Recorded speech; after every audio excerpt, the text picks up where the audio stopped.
back in the older days, they had a little bit more reckless abandon than we do now. But as far as like stoplights go, like we go against traffic, in the wrong lanes and stuff when we need to, and we do a lot That's of stuff. gotta be kind of crazy, right? It's fun. It's a good It's time. fun. It's another adrenaline rush.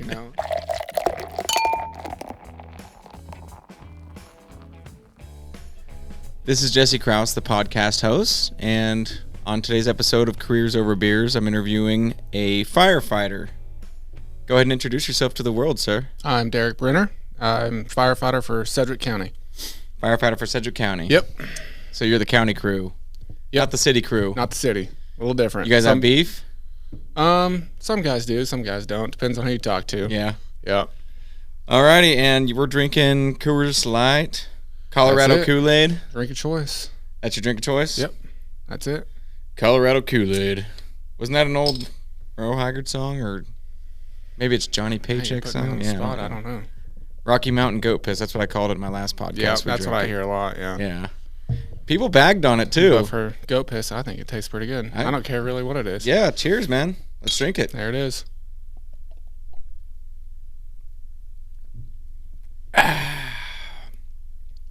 To all the haters out there, that's some pretty good goat piss. I think so. I had somebody on a few podcasts ago and we drank Coors Light, and there were some trolls in the comments like, Coors Light's basically water. Yeah, well, basically, but Don't care. yeah, It does the job. it does. And people saying that probably drink Bud Light. Right. Like, Yeah, that's not exactly. water too. No, it's completely different. Yeah. So we're drinking Coors Light. You're a county firefighter. Yep. How did that all start? How did it start? Just the Sedgwick County part, or the whole firefighter Just part? becoming a firefighter. Like, did you know from a kid that you wanted to be a firefighter? No, not really. I don't No? have that. I don't have the fairy tale story necessarily. I didn't grow up. It's not a family tradition in my family. Yeah. Like some families it is. It's grandpa, dad. They're all firefighters, and so that's kind of what you're destined to do. I did not grow up really dreaming of being a firefighter. Like, that's what I'm gonna do. Yeah. Some guys have that story. Well, you weren't one of those kids that would put on the little fire helmet and pretend he's driving the truck. I wanted to be a firefighter as much as most other kids wanted to be. Every kid wants to be a firefighter at some Sure. point in their life. Sure. But some guys are like, oh no, that's what I knew I was going to do, and that's good for them. But I didn't really know what I was going to do growing up. I was You were just living. living, yeah, something like that. And started to get a little older, got into high school, and then you're supposed to start thinking about what you're going to do with your life. I didn't really put a lot of thought into it. Some people had mentioned fire service, get on the fire department, it's a good job. And so I was like, oh yeah, that's all right. Can't be too bad. Never really put much thought into it. Senior year rolls around. I wasn't a great student, so no scholarships coming my way. That's a given. Nope. Not going to get into a great school and do some. And I did not like school. I didn't want to go to school. So four-year deal wasn't for me. I'm right there with you, brother. And so basically, that's kind of. I always joke and tell people that that's just the pamphlet that I pulled out of the counselor's office when I was in there, my senior year. Yeah. But when they were in there trying to steer you a certain way and get out of you some information, you're just like, yeah, exactly. I'll do that. Yeah, That one looks nice. That can't be too bad. So it went to school for 2 years at Hutch JUCO, associate's degree. I was like, I can do that. I can handle that. Mm-hmm. And so I went and did that. Well, and a lot of the school in the JUCO part, that was probably directed towards firefighting, right? Yeah, a lot of it was. I still had to do all the prereqs because obviously in high school I wasn't doing any college classes. Yeah. So I had to do all those, but a lot of them, were fire science driven, related directly through their fire science program. Is that what so it was called Fire Science, the program? Yeah. So now I've got an associate's degree in fire science is what it's called. And that's kind of a good base to start with. So graduated that, and then ended up getting hired with the city of Hutch. What would that be? In September of that year. So a few months later, as a firefighter. And then I was there for almost 3 years. 3 years as a city boy? Yeah. City crew? In Hutch. In Hutch. Yeah. Okay. So, and then after that, you moved on to county? yep. Right on. Really for no other reason than just to be, not that it's far from home, but I was still living here, and they had a residency requirement, so I was supposed to move and be a resident of Reno County within like a year, I think it was, or a year and a half. And I wasn't too to be a city firefighter, you have to be a resident of that city? Yeah, to be on Hutch Fire. Yeah. Oh, to be on Hutch Fire? Yeah. Is it the same in most other places too? Some places have it. It's getting to be less and less common. I think the reason they did that was for like staffing issues. If they had to call people back, they wanted you there within a certain amount of time. Right. But that's kind of all going by the wayside. I think City of Wichita had that for a little while. I don't even know if they still do. We don't have any residency requirement. So it was 2 years to get your associates. Yeah. You said that's a good start. What does that mean? Is there more to it? As far as getting a job, getting hired, they look for certain things. The minimum requirements, it's not a whole lot. It's like you got to be 18, you got to have a driver's license, and have a high school diploma or equivalent, so GED or something like that. And then your EMT, your EMT certification, which that's a state deal. But that's pretty much the general minimum requirements to get hired. And then there's certain things that they look for that will put you a little bit ahead of some other guys. That associates in fire science is one of them? Yeah, that's one of them. And then just extra certifications and stuff. And for a while, there wasn't a lot of departments you could go to. It's so competitive. Wasn't a lot of departments you could go to and get hired over another guy that has his associate's degree if you don't have one. So it was pretty much just you need to go get it or you're not getting hired. Because it's kind of competitive probably in that sense that somebody else is more certified, which there probably will be. Yep. And then what are certifications that you have to get too? What are some certs that people get? There's just basic certifications that actually, if you go through a fire science program, you'll get all of them. It's just Firefighter 1. I mean, it's nothing crazy. Yeah. So what was the fire science program like? Was it crazy? It wasn't crazy. It's kind of separated, obviously, from like the rest of the general school there. They had their own campus, and then they operated a little bit more strictly than, your gen ed classes as far as like attendance and dress code. There was uniforms, and you had to shave and do all that stuff, and that's all kind of setting you up for what it's like when you're actually working for a fire department, because that's all the same. You got uniforms, you got to shave every day. A little bit like a military style boot camp. Yeah. They say the fire service is, one of the closer paramilitary organizations that you can get. I can see that. Work for. So a lot of people refer to it as a paramilitary. I don't think it's quite that strict. There's a lot of, the ranking structure is very militaristic as far as being on time and shaving every day and dress codes and stuff like that. If you're late, they say if you're late, that's one of the quickest ways to get fired. We're not as strict on uniforms and stuff like that, It's, probably for a good reason, right? If you're late to work, you don't want to have somebody that's running late to an emergency. Right, yeah. Some dude that's like, I'm going to take my time and get some coffee real quick. Yeah, you're not off house is burning down the road. Yeah, exactly. So it's basic stuff like that. And, I don't know. Like I said, we're not as strict on a lot of things like the military is, but you'll see some similarities. Sure, and like the shaving thing too. Yeah. You have to be clean shaven every day in the military as well. Yep. Especially in uniform. Yeah. And you have a mustache? You can have a mustache. Yeah. That's a staple in the fire service. I wish I could. I've never been able to really grow a good mustache, but there are some guys out there. Yeah. Start rubbing some Rogaine on that shit, man. I've tried. We did those things, at the station where, none of us are shaving for, a month or whatever. Sure, yeah.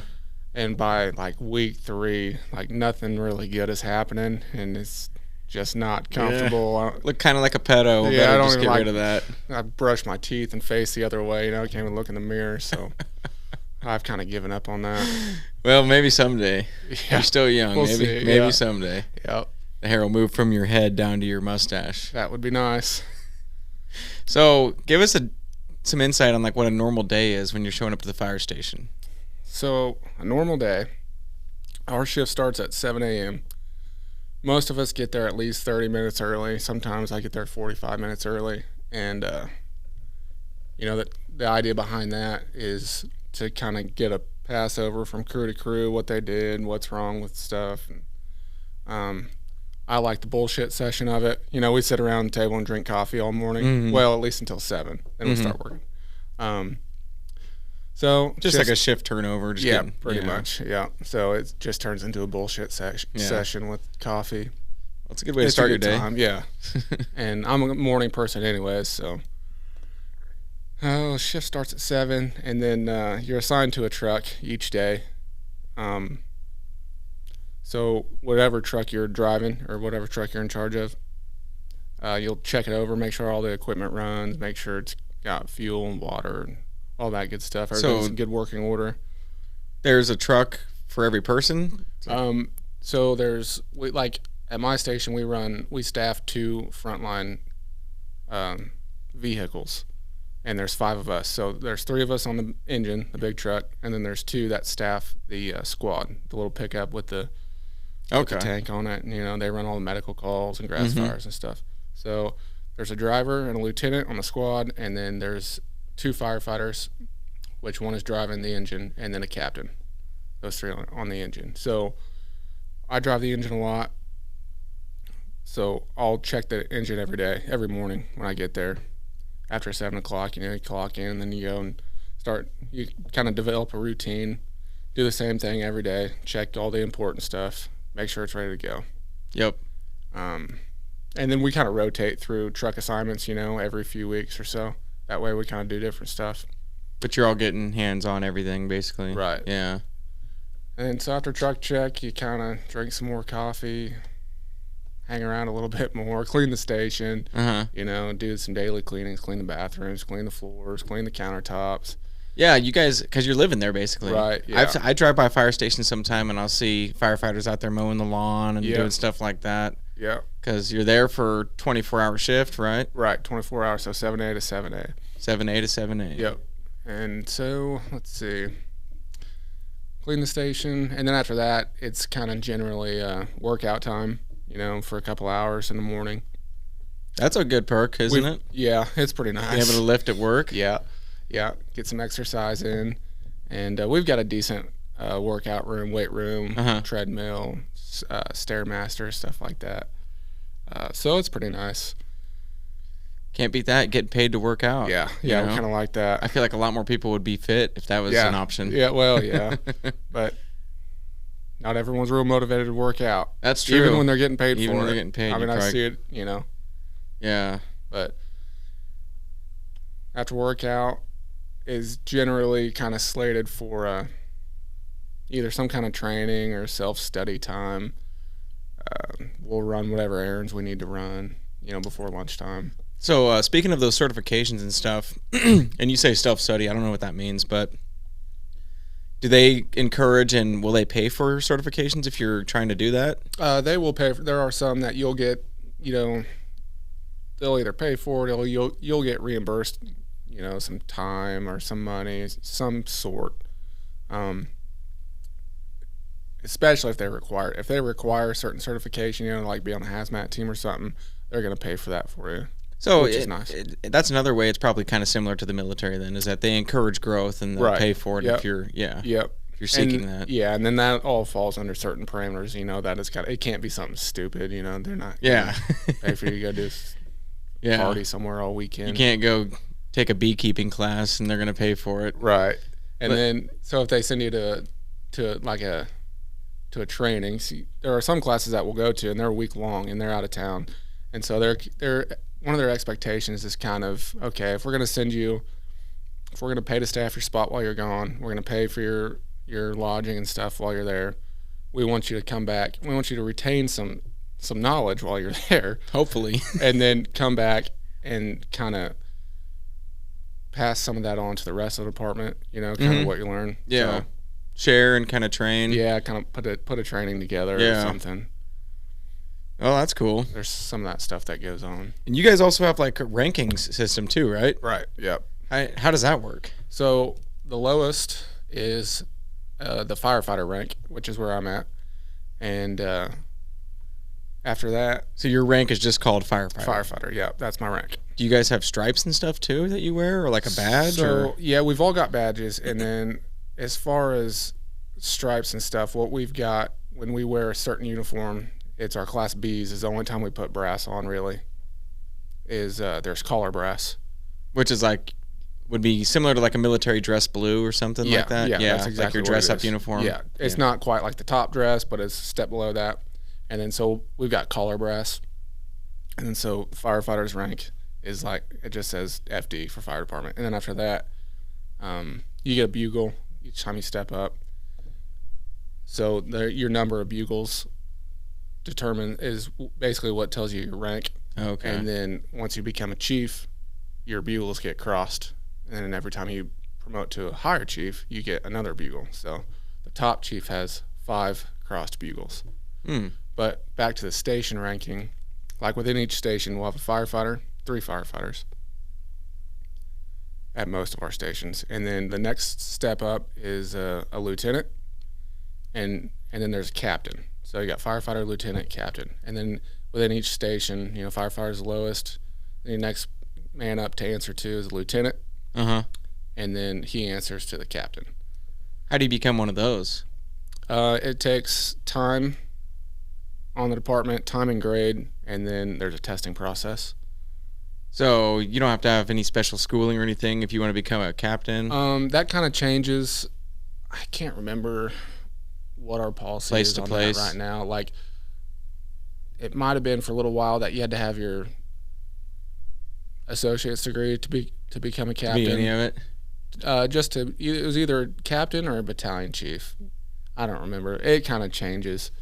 So like where you're at right now, you're just firefighter. That's your rank, right? Right. You could become a captain at some point. Right. If you just stay there long enough. Yeah, I have to promote to lieutenant first. So to do that, I've got to be there for a minimum of 5 years, which I've got, and then take the test. And then, so the test consists of a written, it's like a 100-question written test, and it covers all kinds of stuff, operating procedures, policies, stuff like that. And this is just a test that they give you when they feel you're ready to promote? So the testing cycle, promotional testing cycle, happens every 2 years. It happens in the even years in February. Are you competing with other people when you're doing this test? Yeah. So it varies, year to year, how many guys are testing. Usually it's around 10 to 15 probably testing for lieutenant. So okay. So it's competitive then, and not everybody gets to rank up. Right, yeah. And then so once you finish your written test, and then they've got some practicals there that you do, and then that's all graded, and then they'll take all those scores, and then there's a list that comes out. So number one guy that scored the highest, and that's a combination of your written test score, your practical exams, and then like you can get extra points for seniority, so time on the department, extra classes. They've got a list of certain classes that are worth 5 points a piece or whatever. Mm-hmm. And so it's a combination of all those points, and then you've got your list that comes out. And then when there's an opening to promote for, they've got a promotional committee, and they'll get together and they'll look at the top 3 guys on that list, and then they'll kind of hash it over and talk. Make sure you're not a dirtbag. Yeah, talk amongst themselves. Like, and, I like that Derek guy. Yeah, there's some good old boy stuff that probably goes on. I'm sure. They can either confirm nor deny it, and you can only speculate. You can't really escape that. Pretty much anywhere. Happens everywhere. Anytime humans are in charge of other humans, you're gonna have things going on there. It's like there's gonna be bias everywhere. Yeah. So that is what it is. But generally, the way it's been is unless there's just something really like flagrant, they'll just kind of go down the list. Mm-hmm. Because that's kind of what the ranking system's for, right? If you're gonna have a list of guys and that's your top guy, why wouldn't he get promoted then first? You better have a damn good reason for choosing the guy below him. Yeah, exactly. Yeah. So you drink coffee, you work out, you check on your fire trucks. Yeah.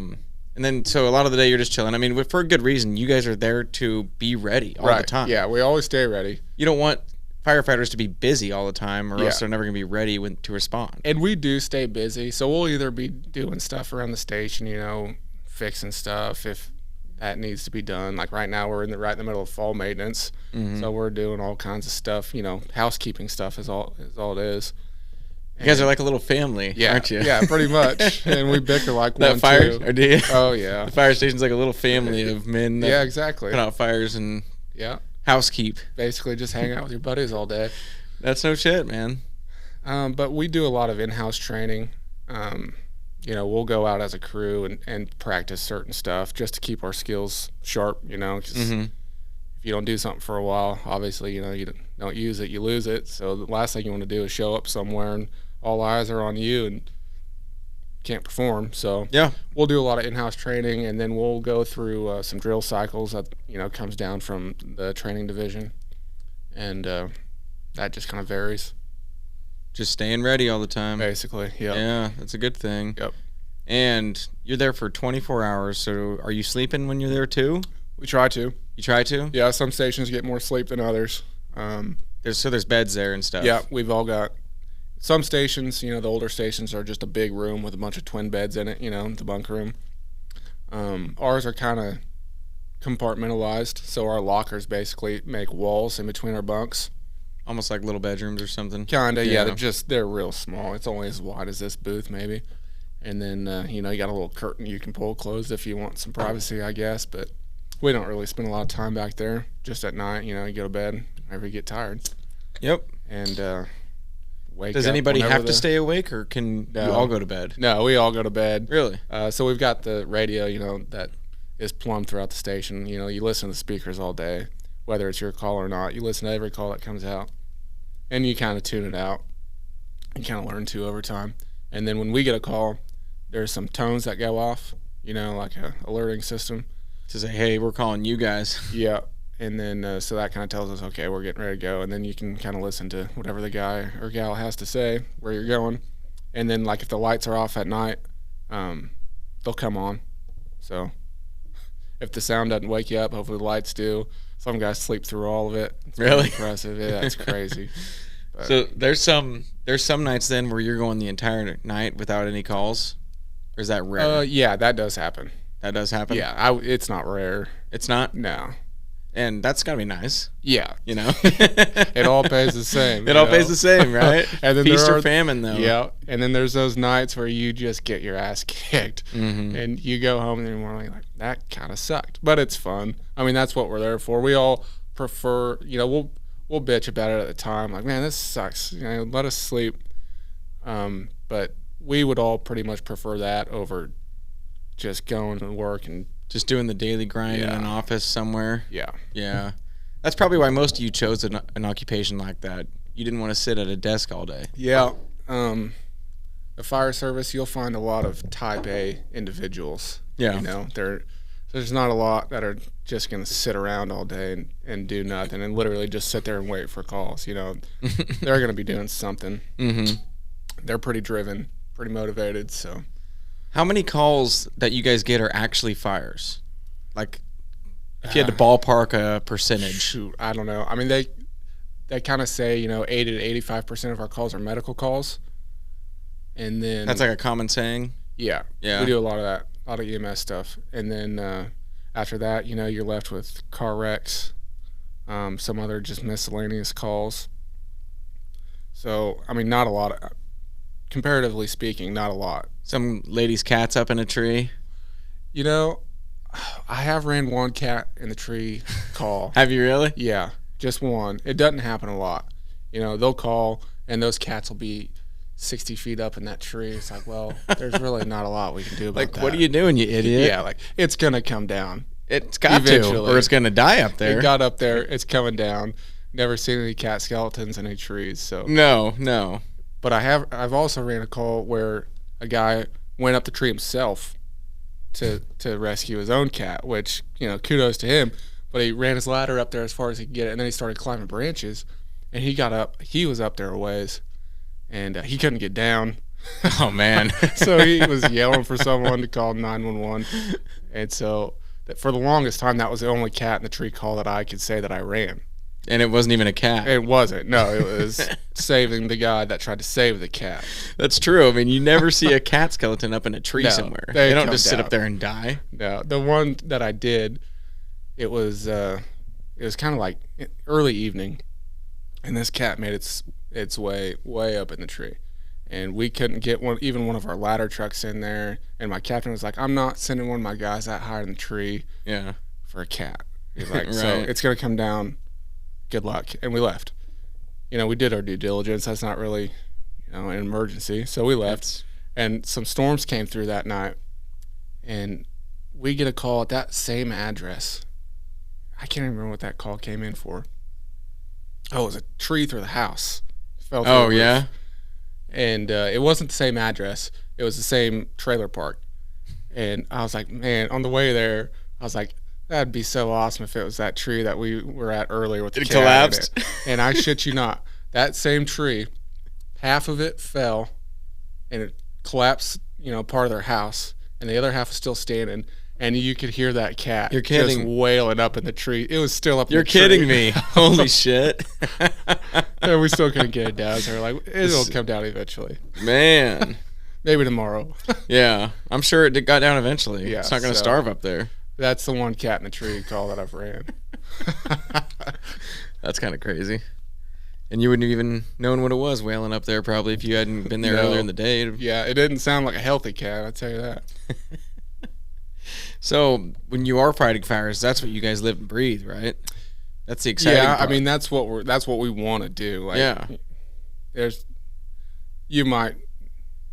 I don't think you'll really find anyone that doesn't want to do that.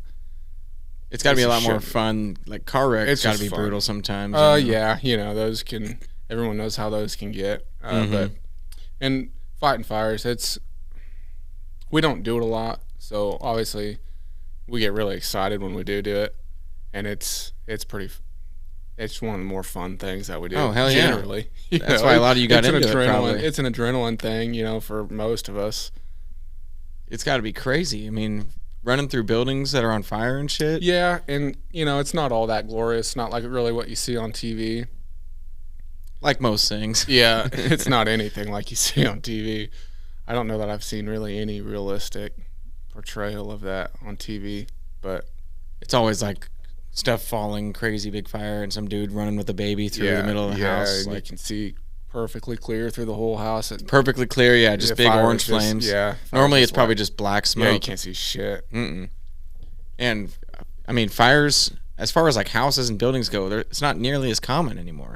No, it's not. They've done a lot of things to, we've got a division within the fire department. It's called fire prevention, and they've really done a lot of work, in the last 30 years or whatever, 30, 40 years. Are those the dudes that come to like schools and stuff and show you how to put out a grease fire or whatever? Yeah. And they enforce all the building codes and stuff, and kind of help develop building codes as far as like sprinkler systems and, the drywall being a certain, 60-minute flame resistant, whatever. And all the electrical that's protected and run differently now. Yeah, so there's so many things like in building codes alone that just completely decrease the chances of that building catching on fire. And it's probably only going to get better.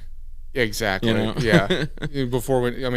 Someday they'll probably have sprinkler systems in houses, in residential houses, and then we're really sunk. Something always burns somewhere. It's just and you guys respond to everything too. It's not just fires. So there's a lot of job security out there for us still. So sure, yeah.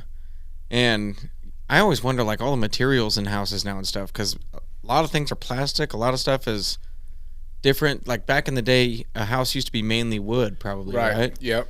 And does that have any effect on you guys at all? Like, yeah, it does. The old houses with the big, actual true dimensional lumber and stuff like that, that stuff, it burns slower. So you've got more time to get in and do your thing before you really have to worry about things really going south. So an older house will burn slower? Yeah. Really? Yeah, and all the stuff in it, even though it was made of wood, it was all nice, good dimensional lumber. And so that stuff just takes longer to burn. Now, in houses, you've got 2x4s and you've got, OSB plywood, and a lot of your floor joists are just made out of 2x3s and some OSB plywood. Fire gets to that stuff, it doesn't take very long before you can't walk across it, right? So stability is a concern in more modern houses. We call them call it stick construction. Stick construction? Yeah. Little matchbox house? Yeah. And see, that's interesting because most people, when they think of modern day construction, they think everything's better, like it's stronger, bigger, but yeah. And it may not be any weaker, but as far as flame impingement, burning, it's night and day difference. And then all the stuff that we furnish our houses with now, it's all plastics and stuff. It's all synthetic stuff. That's oil-based products, and it just goes up and like crazy. So it burns a lot hotter, a lot faster. So we get your response time has to be much quicker then. Yeah. In fact, a lot of times by the time we get to a fire, it can have reached its like peak temperature, what they call like flashover. So where everything in the room gets so hot that it just catches on fire, and you don't want to be in the room when that happens. So we either have to get there really fast. Yeah. So we either have to get there really fast and take care of business, or we're showing up after that. Man. Yeah. So things will get so hot that they'll just start combusting without a flame touching them. In a house. Yeah, pretty much. Yeah, everything, once it gets to a certain temperature, it's going to start on fire. Sure, burn. It's just something crazy to think about. Yeah. I've never thought of it that way. Yeah. And if you're in there when that happens, you might be screwed. Yeah, we try to avoid that. And, obviously we have things to combat that, like water. It's just a matter of getting to it, to prevent that from happening. And so in your modern houses, that stuff happens a lot faster than in your old houses. Okay. That's an interesting aspect of the job that you probably weren't expecting, is to see how basically much better quality houses were back in the day, you know? They didn't mess around or skimp on the materials. No. Yeah. And so that was actually, in that associate's program, fire science, one of the classes is building construction. So for a full semester, you just learn about different kinds of building construction, and how stuff's built, how it reacts to fire, stuff like that. So, and that's one of those things we train on, continually. So yeah, is there anything out there that's newer that since even when you trained and went to school that they're building buildings with, like steel structures buildings? What's the deal with that? Do you ever have to worry about those? Yeah, they generally have some pretty good, protection on the. They've either got sprinklers or something, or they've got some kind of coating on the steel members and stuff. But that's a concern too. Metal gets hot, sags, falls. We've seen that before. Yeah. So. What's one of the dumbest reasons you've ever seen a fire get started? Oh shit, I don't even know. You got a million of them? Do they always tell you how things got started? Like no. when you respond to something, or are you just there and you put it out and you leave? Sometimes we kind of have to have a an understanding, a cause of fire, for our reports, and that's all above my head. I don't usually have to worry about that. That's captains and above. We've got fire investigators that'll come out if we can't figure it out, or the homeowner didn't tell us. We have fire investigators that come out and do the official, look at everything and pretty much, they at least rule stuff out. Are those people employed by the fire department? The ones that are investigating how things happened? Yeah. Yeah? Yep. So is that an opportunity potentially for somebody that's a firefighter to ever go do that? It is. A lot of the more, I don't know, someone's probably going to hear me say this and get mad, but a lot of the more, type A kind of guys, adrenaline guys, we don't want to go to that division. It's a 40-hour-a-week job generally. You're just it's an office pencil job. Pusher at that point, right? Yeah. Just doing paperwork side of things. A lot of office work, a lot more than what we want.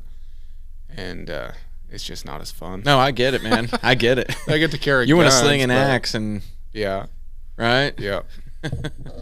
That's kind of crazy. We like to get in there and actually do stuff. They just... they come after all the fun stuff's done and just look around, and it doesn't really appeal to me or a lot of us, but it is an opportunity. There are some guys that's their deal, and good for them. It's kind of a cool job. Yeah, you get to bust dudes that want to burn their house down for insurance money or whatever. Right? Yeah, exactly. They do that, and they could have some fun stuff to do. But I'm glad there are guys that want to go do that because I don't want to do it. And we just kind of no, that's fine. That's completely fine because we need people like you, right, that don't want to go do that, right? Yeah, I guess that's true too. Yeah, and like when you're driving the truck, do you get to drive the truck? By the way, you do. Yeah. Do they still have those trucks where the steering wheel's on the back? They do, but you'll generally find those in big cities. Chicago, New York. We got to make tight turns. Out east, yeah. So those trucks can get into. Have you ever gotten that job? No. And it's outside, right? And you're just sitting back there steering it. These days, I think they're pretty much all enclosed cabs back there. Oh. I think there's only one of those trucks in Kansas, and it's out east somewhere. Taking all the fun out of things. Yeah. So. Do you guys rotate who gets to drive the trucks then? Yeah, we do generally. There are certain criteria and a test kind of that you have to take to be able to drive like the engine, the big trucks. Those are the big ones with the ladders on them and stuff. Yeah, the engines don't have the ladders, but that's the one that carries the water and all the hose and the pump and everything. It's kind of the important one. Do you have a truck that has the big ladder though that raises up? Yeah, on our department we've got 3 of them. 3 of those? Yeah. So are you taking out different trucks depending on what you're responding to? Yeah. So, yes. We staff, like I told you, the squad and the engine, full time out of my station. And so, depending on what call comes in, and it's pretty much all in a computer system at dispatch anyways. So, when they dispatch us on a call, they dispatch whatever units need to go. So, we listen to the radio, and they say, Squad 33, you're going here for a medical issue. Or a car wreck will come in here. And they'll say, Squad 33, Engine 33, you're going to, 37th and Ridge for a wreck, something like that. Yeah. So depending on the call, that dictates what units and resources you get. Fires, you get a lot of people. Really? Yeah. You get a lot of people, and depending on where it's at, you get a lot of people showing up real quick. Which, that's what you need. That's exactly what you need. Yeah. Wouldn't want it any other way. Yeah. And then so we've got, at my station, we're the hazmat team also. So we've got the hazmat truck, and then we've also got a water tender truck that is it's got 2,500 gallons of water on it, and it's for our areas out in the county that don't have fire hydrants. So if we get a house fire out, outside of town, our squad guys will hop over to that truck and take it to the fire. Okay. So that's kind of how that works. So you said you have a hazmat team. Yeah. Can you explain what that kind of is? So hazardous materials response, it's anything. Gases? Yep, gases, liquids, whatever. Like if there's a natural gas leak and it's just shooting flames out. Most fire companies can take care of that without the hazmat team. It's more... we do a lot of, we'll do some unknown chemical spills or whatever. Yeah, chemical spills, white powder calls, stuff like that. White powder. Like back when anthrax was big, they'd mail somebody an envelope with some white powder, and they're like, oh, it's anthrax. And I'd call 911, and we have to go in there at that point. And people still do this. People still mail people envelopes with white powder, and a lot of times it's just nothing. It's a lost art, dude. Yeah, it's still going on. Some guys are holding strong to it, and so at that point we isolate and kind of get everyone out, and then we put whatever protective gear we feel necessary, go in there, take samples, run it on our equipment, try to determine. Oh, that's just cocaine. Yeah, just a little bit of cocaine. It's not going to kill you. You might like the way it smells. Yeah, you might love it for a little bit. Yeah. It smells good. Yeah. Yeah.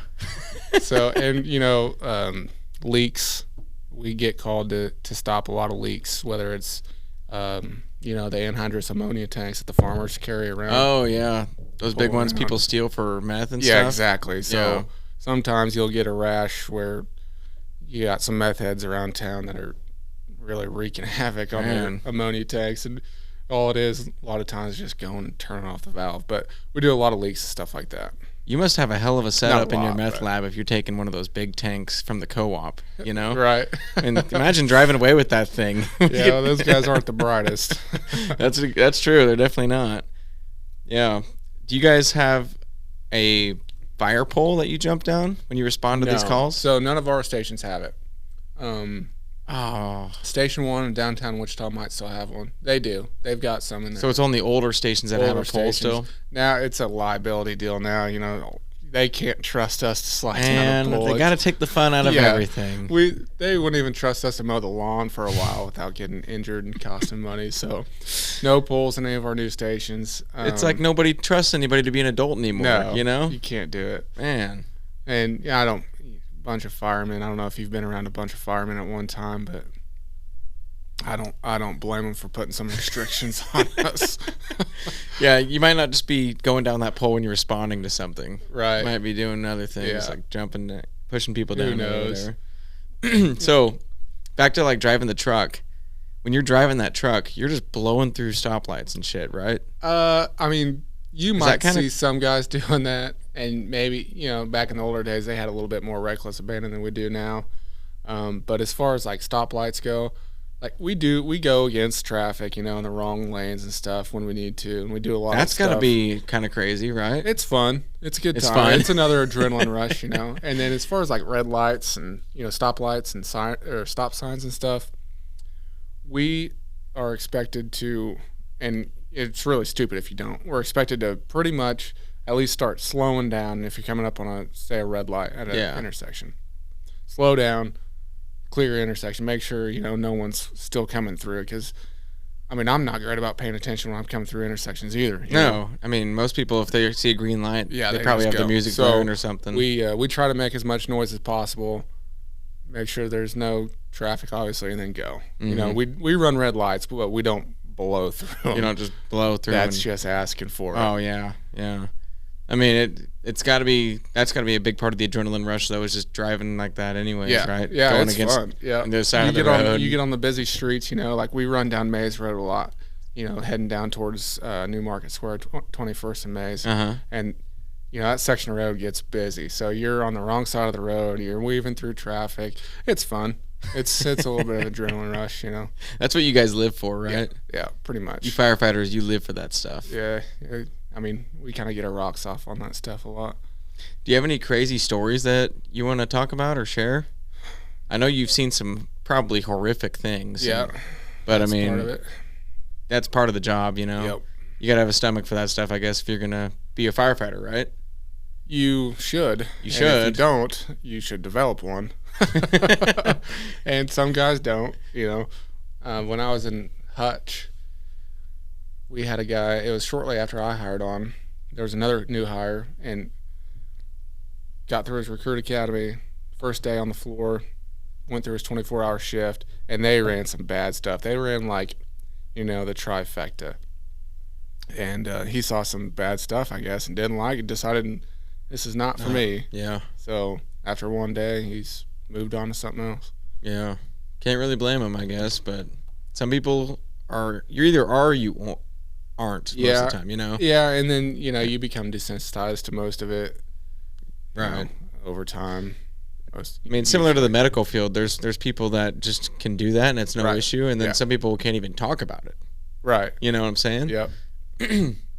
But as far as stories, I don't know. Anything like crazy, like it's weird? hard for me to pick something out. There's probably many. The best stories come up, just in conversation. Yeah. But there's probably so many that any of them are crazier than most people's stories, right? Yeah, it's oh man, some of the stuff we see, you just shake your head. Yeah, a lot of it's probably just stupidity, right? A lot of stupidity, and that's the job security I was talking about earlier. That's never going away. Stupid people, yeah. In fact, it might be getting better. Yeah, for your job security. That's a fact. The world, it doesn't look like it's getting much smarter to me. Yeah, that's the part. That's one of the things that I love about the job. It's just the stuff that you see and that you see people do. It's just amazing sometimes. It's just like, what do you think? The entertainment factor is pretty awesome. Yeah. There's definitely no shortage of people out there that are dumb sometimes. No. Definitely not. Have you ever had any calls that you responded to that you're like, wow, I can't believe we're responding to this? Besides the cat story? Oh, yeah. Yeah, we get those a lot. People call 911 for something that literally is not even close to being considered an emergency. Yeah, we get that a lot. That's crazy. Yeah. Yeah. A lot of them, I don't even know. It's hard to pick them out. But probably got so many in your head up there. But yeah, there's definitely those times you're like, what are we doing this for? Yeah. You know? Well, and the thing is, like, somebody like you, that you have crazy stories happen for your normal job. Yeah. Like, your normal job is somebody's worst nightmare, right? Yeah. Most of the time. Yeah. And so to you, it's just like, that's work. That's another day of work. That's the other thing. It's like, you have to, like, you can think something's as stupid as you've ever seen, but sometimes you kind of have to remind yourself, all right, you know, they called 911 for a reason. That could be the worst thing that's ever happened to that person. It could be an emergency to them, so you kind of have to take it with a grain of salt and try to, you know, try to understand where they're coming from. Maybe like obviously we're freaked out if they're calling 911 over it. I mean, people probably abuse that, but still. Are there any crazy misconceptions about being a firefighter that you want to squash? I mean, well, there's a lot. You know, we don't fight fire all the time, which I think people are starting to kind of get wise on that. Yeah, I've heard that. Now they're moving on to basically always do is sit around and, you know, play cards, play checkers, whatever. But it baffles me that they think that that's a bad thing, because, like we said earlier, if you're always busy, you're never ready. Right. And you want to be ready. But, you know, someone is always going to bitch about something. And my taxpayer money's going to them. Yeah, exactly. Yep. Well, they're sitting there waiting for an emergency. Yeah. So next time, you know, if you ever have to call 911, thank God all we were doing was playing checkers. Exactly. But not a lot of that goes on. You know, we pretty much keep business hours throughout the day and try to be doing something. We've got our leisure time. That's usually in the evenings. Like going to the store.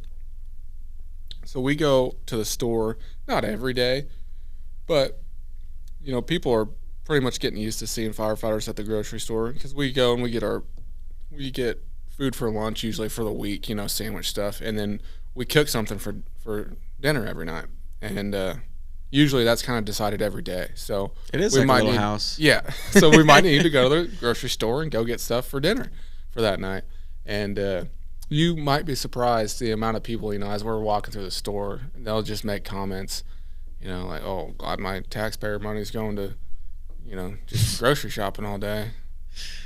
Man. You know, what do you say to those people? Yeah. Whatever. What would you rather us do? Yeah. You know, if we're not there cooking dinner at the fire station, you want us, I mean, next time you do have an emergency, like you said, be thankful that all you're doing is cooking out. Right. And same with, you know, paramedics and all the other ones that are in the first responder category. Yeah. Like, be thankful that we are just chilling sometimes, because how else are you going to be ready for anything? Yeah. Those poor paramedics right now, they've got it worse than us. Do they? Oh, yeah. Why is that? They're just understaffed, crazy busy. Understaffed. Yeah. Are you guys having any issues with that in the firefighting department? We usually do pretty good. It ebbs and flows. What's the deal with the paramedic part being short-staffed? Is it because of COVID, or no, just the way of the world? Yeah, kind of way it goes, I guess. They'll bounce back. Yeah, hopefully. Days, and just the way that they run more calls than us, right? Just as a fact. So they're busier than us, and they only work 12-hour shifts. So they don't get the leisure time in the evening to kind of sit around and, you know, for some family time. Okay. So they're just busier than us, and they don't always have enough people to go around. So they hopefully they get jealous. Back. They do. Oh yeah. Well, maybe they should adopt a similar program. Would it be better if they work the way a firefighter does? No. You don't think so? No, that's too long of a time, I think, for them to. They run a lot of calls in their 12-hour shift. It's a lot more than you guys. Yeah. So it's more mentally taxing just because they're probably busier. Yeah. There's less of them than there are of us. So, you know, in the Wichita and surrounding metro area, we split the call load between, what would that be, you know, 30-some stations. Whereas, you know, they might only have like 13 ambulances online. you know, on a day. So man, can you guys do almost the same thing as a paramedic? No, some of us, there are some firefighters that we have they have that paramedic level training and certifications, but we don't carry the equipment. So yeah, you don't have everything they keep in an ambulance there ready to go. And then a lot of us are just like what I am, just a basic EMT.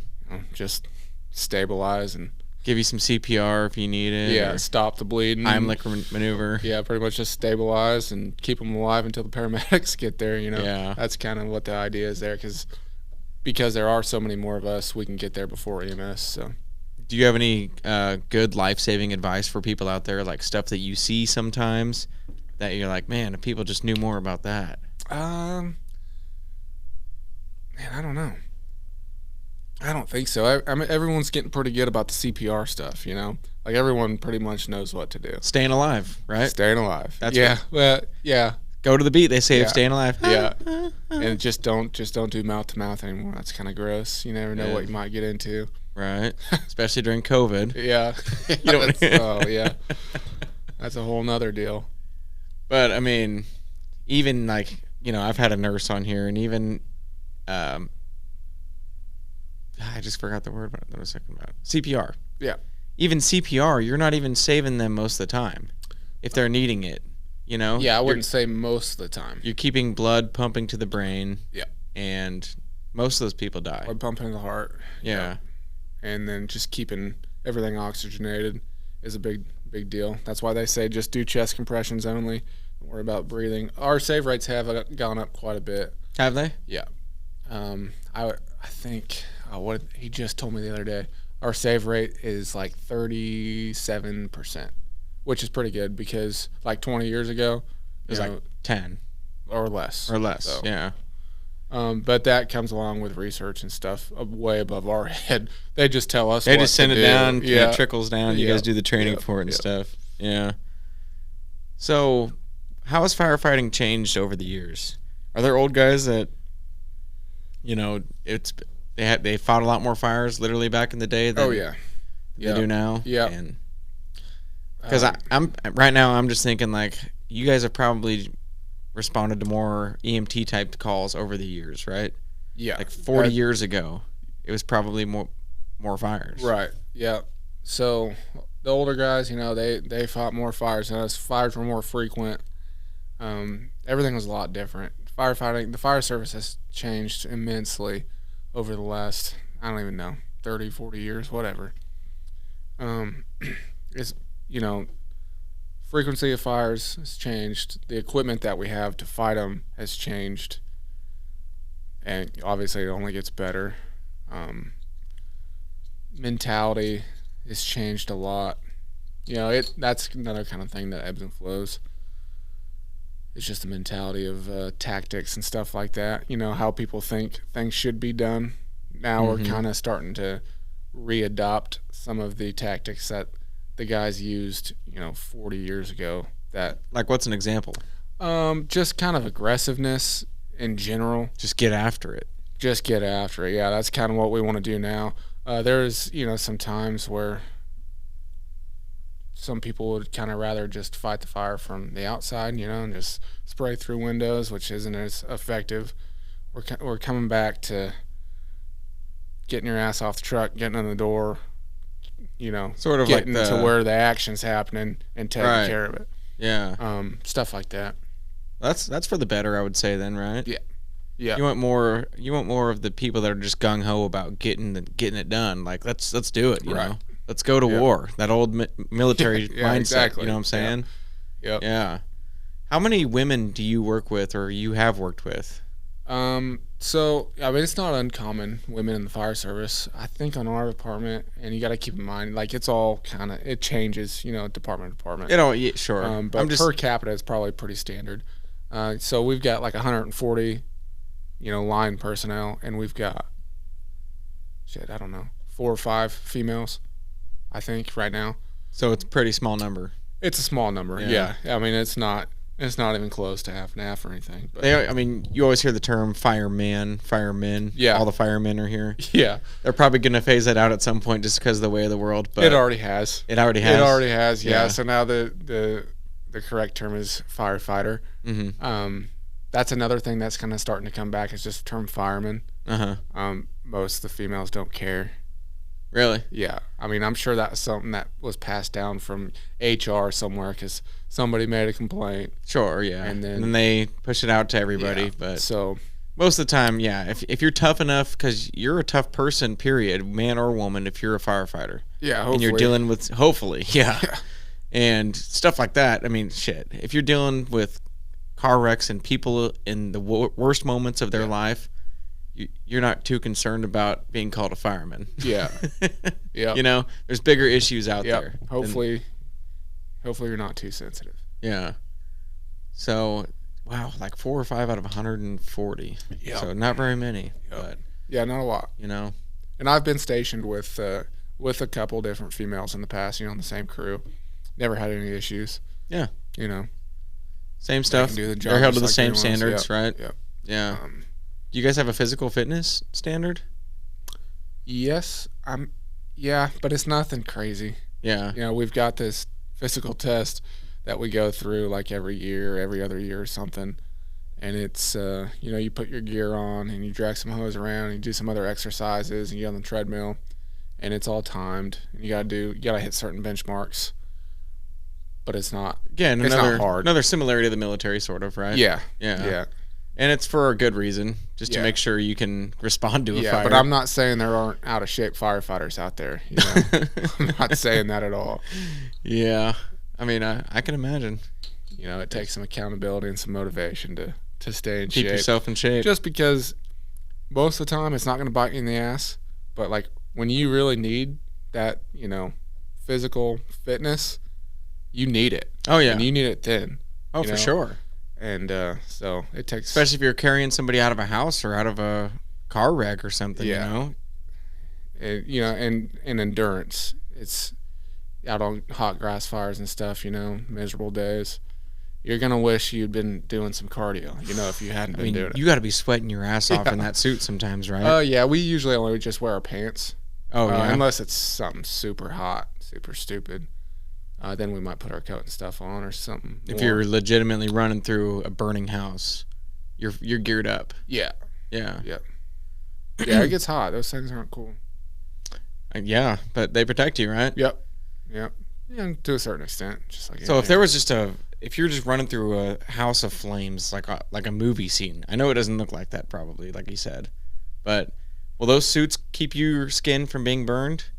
Not always. Not always? I mean, you might come out with some burns. Usually, you'll find burns around the wrists, necks, and stuff. Just where the seal's broken and stuff. Yeah. Yeah. And I don't know. I can't remember. Our bunker gear is only rated to like a certain temperature, and it's not as high as you might think. At a certain point, it's going to start breaking down. And you can only make something so thin and wearable and still resistant to a high heat. But it protects us. It protects us good enough that we can get in far enough. And you might find some guys that say, "Oh, it's our gear's so good nowadays that it lets you get in too far, where you might get into some trouble." But that's another controversial subject within the fire service. Getting in too far to where you're trapped. Yeah, well, to where you get into trouble. You get in. Because you got all this protective gear, you're like, oh, that's not that bad. But in reality, it's getting pretty hot in there. It's getting pretty bad. And, but, I mean, you've got the right tool in your hand to make that situation better, which is the hose. Oh, yeah. So. Are you always running in with the hose if you're inside like that? Not always, no. But hopefully that guy with the hose in his hand knows what he's doing. Yeah, no kidding. Well, I guess... Can you talk a little bit about like the retirement benefits and everything if you're going to be a firefighter? A little bit of what people can expect. Like if somebody's trying to be a firefighter, what they can expect if they want to stick with it till they're retired. Yeah, so generally benefits for the fire service are pretty good. and a lot of departments are different. Some departments, you can work for 25 years and be able to collect your full pension. I'll have to work. I'm not even up on all that stuff, because I'm one of those guys. I don't have a whole lot of foresight. You're not looking that far ahead usually. That's a ways away. Yeah. All I pretty much know is I'll be able to retire at 50 because I started at 20, so like 30 years or something. So it's similar to a lot of other government jobs. You're going to get a pension when you're done. Right. Which is pretty rare. And it's usually a pretty good pension. If I work for 36 years, I can collect 90% is what they'll pay. So they'll pay me 90% of my salary. Really? Of what I'm making when I retire. Wow. Just for not coming to work anymore. That's awesome. So, yeah. 36 years sometimes, in a lot of cases is a long time to do this job. It's like the military in that sense as well. Because, yeah. Other jobs, it's like most of the people aren't 65. Right. You know what I'm saying? Especially if you kind of stay like on the front lines and stuff, you don't go get an office job. Your body starts to break down. So that 36-year, 90% mark starts to seem a lot farther to some guys. But yeah, some guys can do it. Good benefits. Yeah. Similar to most other government jobs, probably, for sure. Yeah. What about like bouncing around station to station? How does that all work? That happens a lot. You just get moved around? There's different circumstances. Yeah. They'll hire a class of recruits, and then once those recruits graduate their academy, they hit the floor. They gotta have places to put them. So there's usually kind of some shuffling around then. So they gotta move somebody out of this station because they want to put a new guy there. So which sucks sometimes, I'm sure. That's just a domino effect around the whole department. You want to maintain sort of like a brotherhood or brother sisterhood, whatever, right. Yeah. Just keeping it like a tight-knit family, right? Yeah. Yeah. So you want someone, ideally, you get with a crew, 5 guys, and you develop some autonomy over, a several-year period. Because then you can show up on scenes, and you don't have to say anything to anybody. Pretty much everyone just knows what needs to be done, and everyone goes and does it, and everyone's life is better for it. Sure. You might find some people up, in the upper echelons that think, well, we don't want these guys together for too long in the same station for too long because you'll get too comfortable and complacent. But I think it's the opposite. You always have those guys that want to come in and just change everything up. Yeah, so then some people, will move people around because of that. And it's stupid, if you ask me. To me, it is too, because you would want people to be like a family. Yeah. Somebody that knows exactly what his other guy's doing, and you all work together perfectly. I mean, it's better for everybody. Yep. I agree with that 100%. Yep. So getting moved sucks. Is there any way to fight that if you are getting moved? Not. Or is it all like really, politics? Not really. I mean, you pretty much just go where you're told to go. Yeah. You can't really do anything about it. Huh. That kind of sucks, but at least for the most part, people that are part of the job. Yeah, it's part of the job. And people that are making the decisions most of the time probably understand how it works, right? Yeah. So, right on, man. Any last words or advice for anybody? For anybody out there that wants to be a firefighter, or? Yeah, I mean, go for it. It's a good gig. You're not going to get rich doing it. But you have 24 on and then 48 hours off. Right. So it's a pretty decent quality of life. Yeah. Yep. So you can do a lot with 2 days off, if you want. Yeah. Or you can work a second job, which a lot of guys do. But it's fun. It's rewarding. You make a comfortable living doing it. You make a lot of memories. Yeah. You can make a great life out of it. You're never going to be hurting or anything for money, right? No. You can make a pretty comfortable living doing it, and with those 2 days off, you can go make more money if you want. If you want to, or you can just chill and do chores around your house. Or you could get ahead. Out. Yeah, save money on babysitting if that's your deal. Mm-hmm. So it's fun. It's rewarding. So get out there and get after it. I would. If you're, I wouldn't turn anyone away from it. If you can handle it. It's a blast. Yeah. I love it. Hell yeah, brother. I'm glad we have people out there like you that do think it's a blast and are adrenaline junkies. Yeah. Thanks for everything you do, man. Yeah. And you are a real hero out there. You know that. people say that, and I know it probably sounds kind of corny to you at this point, but cheers to you for all that, and keep on keeping on. I will. Thanks for having me on. For sure, man. Cheers. Cheers.